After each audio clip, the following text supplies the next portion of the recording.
Hey guys, Coach Dan here. We're back. We're on the comeback trail, I would say. I'm starting to feel a bit better about things, and sometimes it's good to get things off your chest about how you're feeling and stuff like that. So, mentioned yesterday or after yesterday's session that at the moment I've just been in a little bit of a funk, so just finding it hard to enjoy or, find fun in training more recently, and it just sort of came off the back of being unwell and stuff like that. So, but we're starting to hit our stride again, and I think that's the important thing to keep in mind. It does turn around. Sometimes we feel really low and shit, and we still just have to grind it out because, again, you can't just stop doing things, otherwise you potentially lose some of your progress. So same as if you had a job, like you don't feel like going to the job all the time, or maybe some people do, and good for them, but sometimes you just got to do it because you know what the end result is, and the same goes in here. So, and usually it does turn around. In my experience, it does. So we're feeling a bit better. We're going lower body today, and we're getting the weight up there on the stiff-legged deadlift. We can have some fun with that, and talk to me in 30 minutes. So when I'm dying out there, so if I'm still enthusiastic, then that's a good sign. But let's keep trucking away. Let's hopefully have a good session, feel good, get the motivation turning back around, and start smashing it out again. And then so some of the things that I was kind of discussing yesterday were surrounding. Potentially, if you normally really love training and you're super enthusiastic towards training, and you're finding that you just feel tired or fatigued or burnt out, and that is taking away from the enjoyment, sometimes taking a little bit of work away and then seeing if that kind of makes you feel a little better is not a bad thing. So like if you do more work and you're getting less from it, so you're doing more work, more sets, more volume, more effort, but you're either getting equal or in some circumstances worse progress, then potentially it's like, why would you do that extra work? It seems so obvious, but sometimes it's hard when you're in it. You think more is better, more is better, more is better, but more is not always better. And for me, I'm thinking maybe more has not been better. So take a little bit of work away, keep the intensity there, and if the progress is still smooth and works well, then awesome. Let's get better progress from less work. All right, let's go stiff-legged deadlift or stiffies first up. Let's go. Stiff-legged deadlifts first. Warm-up process. So I've got straps here to help with grip, so I don't want my grip to fail me later. So with the deadlift or the stiff-legged deadlift, I'll kind of shoot my feet directly down from my hips is usually a good point for most people to start, and that's how I would coach it as well. Where we grab and set our hands up is directly outside of our legs. And the stiff-legged deadlift, as the name suggests, it's not completely straight at the leg, but you don't get a lot of knee bend. So we're in that kind of position there where if we were doing a conventional deadlift, we might be more down here like this, allowing a little bit more leg drive. Whereas for the stiff-legged deadlift, we got the hips a lot higher. We have a big hamstring stretch.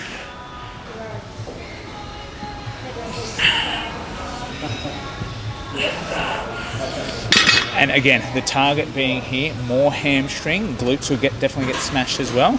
If we wanted to lift as much weight as possible, we would probably do a conventional deadlift to be able to get some leg drive as well. So for the stiff-legged, legs high, big hamstring stretch. Feel the hamstrings load up and stretch out, as that's our target for this exercise. Okay, we're warming up. See you at set one.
All right, so next up we have the rear foot elevated split squat. GOAT for glutes, if you ask me. I particularly like the dumbbells, but you can use a bar. Smith machine I've used before, which is pretty good. But yeah, I think the best I use is the dumbbell. The only issue is just the fatigue from holding the dumbbell. It's a little bit tiring, it can be hard, but for me it's worth it. So the setup in which I use, we've got one of these pads here, which is going to be for the rear foot elevation. But I also use a bench in front, so I don't have to pick the dumbbells up and down each time. So that might be a bit of a precious thing I do, but for me it just saves a little bit of energy. So I'll plonk my starting foot out. I've got my grips again because the dumbbells are heavy for me, so as not to have to worry about my grip. Back foot goes up, dumbbell off, and then coming down like such. Now for me, I want to make this split squat variation as much about my glutes as possible. So that involves a significant lean forward. I've got this box, this, whatever you call this thing, roller set up really nice and high. And by the time the dumbbells get close to the ground, my knee is essentially in contact with my chest.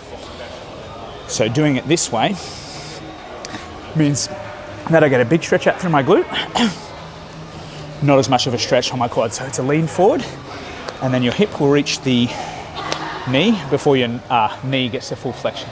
If I wanted to make this more quaddy, I'd take a shorter step, get a lot more knee flexion out of it, so stretching out that a lot more. All right, what do we got here? 8 to 12 reps per leg, I think. Let's get it on.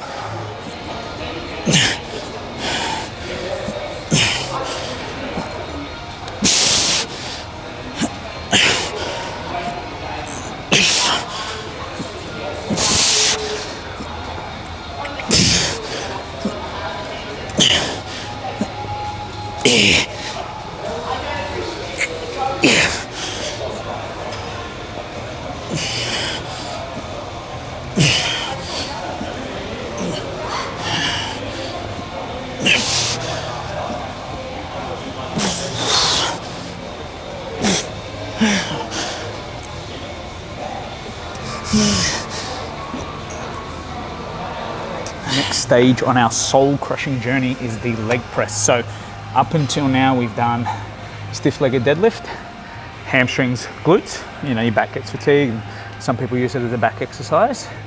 After that we've had split squats. I want to make that as glutey as possible, but quads will no doubtedly work. Now we come to the leg press and we want to make it all about the quads.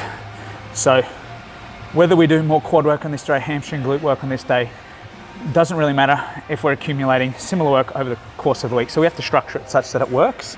So on this day, I might do a heavy compound movement for the posterior chain, so hamstring, glutes, that was a stiff-legged deadlift.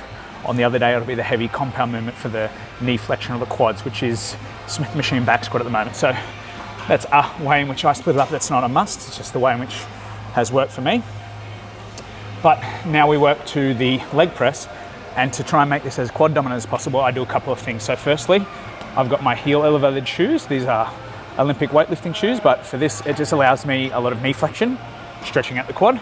And then I also use the yoga blocks behind the back because my range of motion doesn't go all the way. So those two things. The other thing is I'll put my feet low on the platform. And again, what you'll see is that gives lots of knee flexion. It makes it really hard on the quads.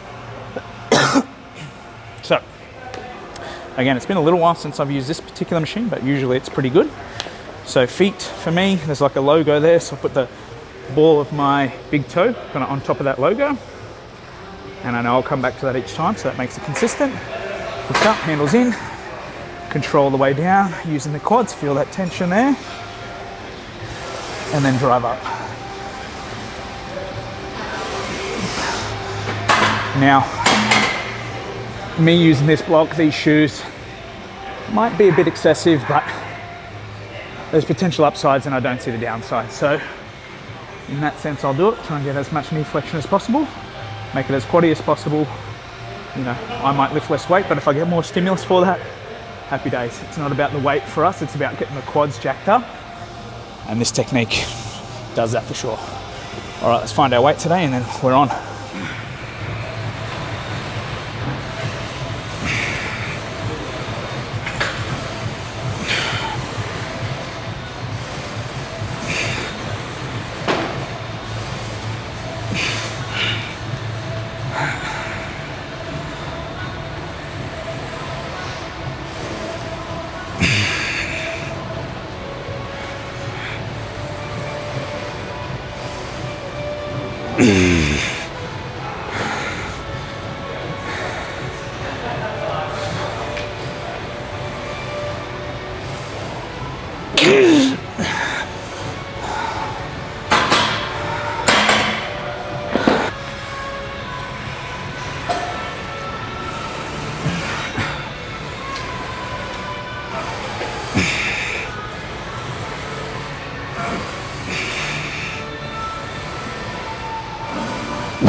So a couple sets of lying hamstring curl to just cap off some hamstring volume. So thing with things like deadlifts and things of that nature, very fatiguing.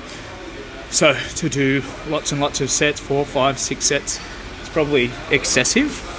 So I want a little bit of work, extra work into my hamstrings. Therefore, a lying hamstring curl unloads everything else and just isolates the hamstrings. So do you absolutely need to isolate the hamstrings or absolutely need to do this? Potentially not, but I'm just sort of capping off with a little bit of isolation work. It's the focus now. So a couple little pointers surrounding the hamstring curl.